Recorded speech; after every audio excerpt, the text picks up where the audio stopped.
سالها عصرها ما با مردمان دیگر در ترکیب خلافت ها و امارت ها و امپری های گوناگون زندگی کردیم. این سرزمین در طول تاریخ بارها اشغال شده است، دولت ها شکسته شدند، عوض شدند، عرب آمد، ترک آمد، روس آمد، دولت ها و قدرت های گوناگون بودند، ولی تاجیکان در ظرف زبان خود همیشه با این زبان خود از دیگرها فرق میکردند و اون شعری معروف استاد بازار صابر زبان مادری که ولی ما انتظار استاد عاطق قادر در بخش دیگری برنامه رو قرائت کنند. در اونجا استاد میگن که در سرایش تاجیک از بختی نگون، یعنی از سبب بدبختی تاریخی، گرچه با گبر و مسلمان هم سرا بود، هم رسول و هم خدا بود، در زبان ما جدا بود. یعنی شد سالهای عصرهایی که پیغمبری ما با کسی مشترک شد، خدای ما مشترک شد، دینی ما مشترک شد، دولتی ما مشترک شد، ولی در زبان ما جدا بود. یعنی علامت اساسی فرق کننده ما در طول این تاریخ پیچیده این زبان بوده است. بنابراین زبان ما همچون یکی از علامت ها و عامل های اساسی فرق کننده این ملت هست و باید حفظ شود. در عین اینکه زبان همچون عاملی فرق کننده ملت باشد، در نسبت ما زبان همچنین عاملی نگهدارنده این ملت است. و اگر به زبان امروز گوییم، به اصطلاحات امروز گوییم، زبان ما در طول تاریخ نقش همون نیروی نرم را اجرا کرده است که حتی در عصرها و در لحظه هایی که ما از نظر قدرتی و سیاسی سقوط کرده باشیم، زبان ما سقوط نکرده است. و از این رو بازم اگر به همون شعری استاد بازار رجوع کنیم، زیرا اون یک شعر نیست، اون یک کنسپسیی ملی، یک فشرده فاجعه تاریخی این ملت است. اونجا میگن که روز نوآبادیش تاجیک زبان آباد کرد، در زبانش دولتی بی دولتی بنیاد کرد. ببینید بسیار اصطلاح عجیب است. دولتی بی دولتی یعنی چی؟ یعنی که در عین زمان که دولت از دستش رفته بود، ولی یک دولت، یک زیر محیط حفظ شد که در همین ظرف زبان ملت نگاه داشته شد. بنابراین ما میتونیم بگیم که زبان ما همچون یک پناهگاه ملی در طول تاریخ نقش داشته است و در اون لحظه های مشکل تاریخی ملت ما در این به اصطلاح سعدی کهف امان، یعنی پناهگاه امن، خودش رو حفظ کرده است. خلاصه زبان یک قصر تسخیر ناپذیری ما بود که نه چنگیز، نه عرب، نه ترک، نه روس او را نتونست که از بین برد. و چراش رو حالا میگویم. روزی زبان در اصل این جشنی بقای ملت ماست، این جشن پیروزی تاجیکان بر تمام فاجعه های تاریخی است، این جشن غلبه ارزش های ما، هستی ما بر اون تهدیدهای بزرگی که در طول تاریخ روبرو شدیم. و این فهمش در اکثر ادیبان و بزرگان ادبیات ما هست. مثلا استاد لایق میگن که الا دیوان حافظ هم هستی زهر مرگ، یعنی که از هر مرگ تاریخی، از هر خطر نابودی تو برای حافظ حفظ کننده هستی. الا دیوان حافظ هم هستی زهر مرگ، الا دیوان مولانا مرا تو زنده خواهی داشت.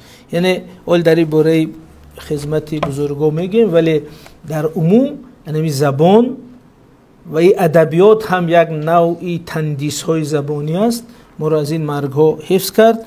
و شعر مشهور گل رخسار است که شاهنامه وطن است، وطنی بی مرگی، یعنی که این ملت در شاهنامه همچون در وطن، همچون در یک محیط زندگی کرده، زنده ماند. البته در تمام این دوره ها این مبارزه ادامه داشته است، در عصرهای میانه ادامه داشته است. شما میدونید ناصر خسرو چی گفت، چی موقع داشت؟ گفت که به ترکان سلجوقی گفت که من آنم که در پای خوکان نریزم مرین قیمتی دوری لفظی دری رو. یا نظامی چی گفت؟ ترکی صفتی وفای ما نیست، ترکانه سخن سزای ما نیست. ای بس گفت اگر من اریستوکراتی تاجیک شعری ترکی نیستم خیفته بود. هر کو آن کس نسبی بلند آید آن را سخنی بلند باید. همیشه همون هویت خود رو، خاص بودن خود رو به هر سبب تاکید میکردن و این روند ادامه داشت تا سالهای 20 و 30 عصر گذشته که در برابر ترک گرایی و تاجیک ستیزی این حرکت ادامه داشت و استاد عینی یک ستون این مبارزه بودن. ایران شما میدونید استاد عینی واقعا یک بخش قهرمانی تاجیکستان بودنشان این مبارزه برای زبان است. اولین بار بخصوص در دوره استاد عینی بحثی تاجیکی و فارسی، تاجیکی و ترکی، بحث‌های هم تمدنی هم جغرافیایی هم سیاسی بود و استاد عینی و تمام نزاکت این بحث‌ها رو به نفع ملت تاجیک تو توانست حل کرد و شاگردان اونا علامه غفورов با استاد ترسونزاده. ولی یک چیزی عجیب که سال 1926 بینید از همین تاجیکستان پنترکستان یک مکتوب به وزیر کارهای خارجه روسیه یا SSR چیچرین نوشتن از بالای نصرت الله مخصوم شکایت کردن. در این مکتوب گفتن که ما میریم دوشنبه ما را از مسکو روان میکنن، خیلی یهود و ترک و آذری و روس می اومدن اینجا کار کنی جمهوری نو. گفتن که ما میریم دوشنبه این نصرت الله مخصوم مجبور میکند که تاجیکی را یاد گیرید و مجبور میکند که کارگزاری دولتی تاجیکی باشد. برای همین از بالا شکایت میکنه. گفته است که این یک ملیگرای اشدی تاجیک است و این را باید جزاتیه. یعنی اولین همین حکمی نصرت الله مخصوم که آغاز همین دشمنی خلق اعلام کردن شد، بعداً در سالی 12 سال بعدش کشته شد. میگیم که یعنی همین خیلی شکایت همین مکتوب چی رو میرساند؟ هم مکتوبی رو میرساند که یعنی نصرت الله مخصوم نیز همین موقع داشته است که در تاجیکستان در اداره در کارگزاری به زبان تاجیکی گپ زن. این در دوره شوروی.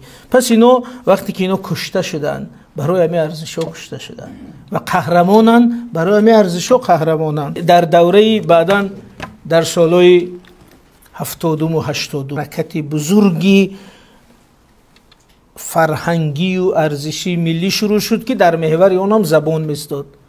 استاد قناعت، استاد لایق شیرعلی، خانم گل رخسار، استاد بازار صابر در این وقت او مکتب عینی و ترسونزاده رو در یک سطحی بسیار آشکارتر ادامه دادن. همون شعر اسطوروی استاد بازار صابر زبان مادری سال 1975 سروده شده است. این یگان شعر دوره بازسازی یا دوره استقلال نیست.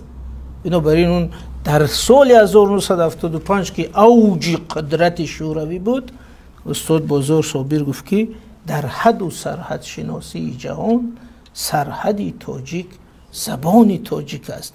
یعنی که این یک اعتراض به تمام تقسیمات ملی معموری، به تمام اون تقسیماتی که در آسیای مرکزی شده بود.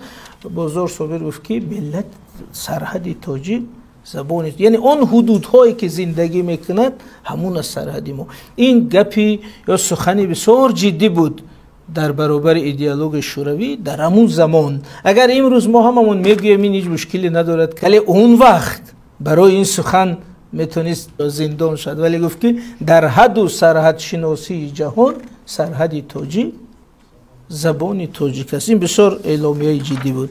و البته اوج این مبارزه این بود که سال 89 قانون جمهوری تاجیکستان درباره زبان دولتی شدن تاجیکی قبول شد و زبان به تخت قانونیت و رسمیت نشست. زبان ما همچون یک قهرمان ملی، همچون یک پرچم بلند، همچون یک سلاح مبارزه استقلال خواهی نقش خود را اجرا کرد. دیباچه گلستان سعدی یکی از زیباترین، اگر از من پرسن زیباترین آفریده نثر در زبان فارسی و تاجیکی همین دیباچه گلستان سعدی است.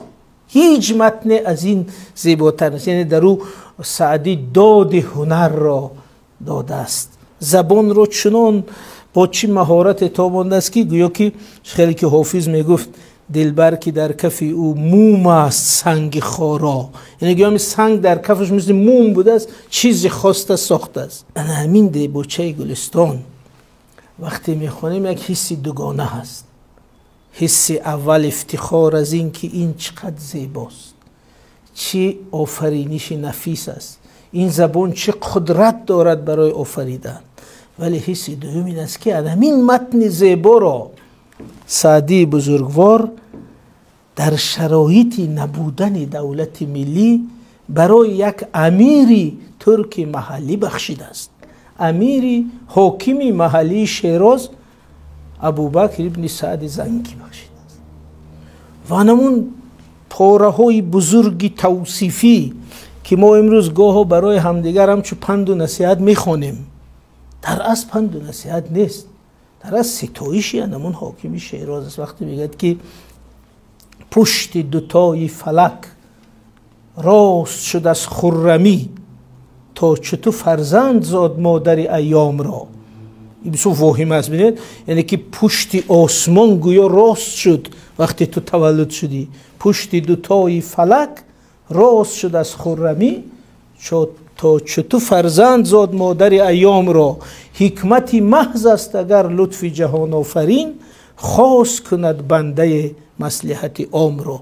این خیلی گپ در وصف اون پیامبر گفته میشد و آخرش میگه زنده و جاوید ماند هر که نکو نام زیست که از عقیبش ذکر خیر زنده کند نام را. حالا ما در روز مرده ها میگیم، در روز جشن ها میگیم، فکر میکنیم این یک گپی پند و اخلاقی است، ولی در اصل همین رو در وصف اتابک زنگی گفته است که تو الان خیلی آدمی از ذکر نیکی تو میماند.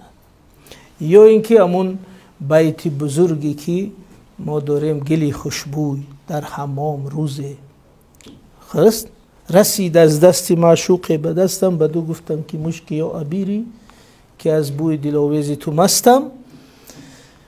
بگفتا من گل ناچیز بودم ولیکن لحظه با گل نشستم کمالی همنشین بر من اثر کرد وگرنه من همان خاکم که هستم. در همه محفلا میخونیم میگیم که کمال همنشین این نیروی بزرگ است، با دوستی خوب نشین، کمال همنشین بر من اثر کرد وگرنه من همان خاکم که هستم. اما در گلستانی چه خیلی آمده است در خود کانتکست. سعدی میگه که چون من در دربار تو آمدم ای امیری ترک شیراز، با تو همنشین شدم، کمال تو همنشینی تو مرا سعدی کرد.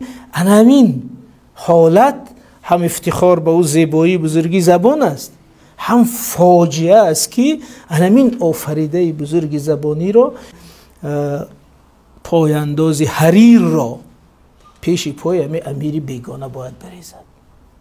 این فرقی دوره استقلال و صاحب دولت بودن از دوره صاحب دولت نبودن. بنابراین وقتی ما میگیم که در دوره استقلال زبان صاحب پشتوانه دولتی شد و زبان صاحب خود را یافت، این یک حرف بسیار جدی است. و این روز دیگر به قول ناصر خسرو زبان را، هنر را، ادبیات را، آفرینش را در پای بیگانگان ریختن ضرور نیست، چون که دولت ملی خودش پشتیبانی زبانی ملی است.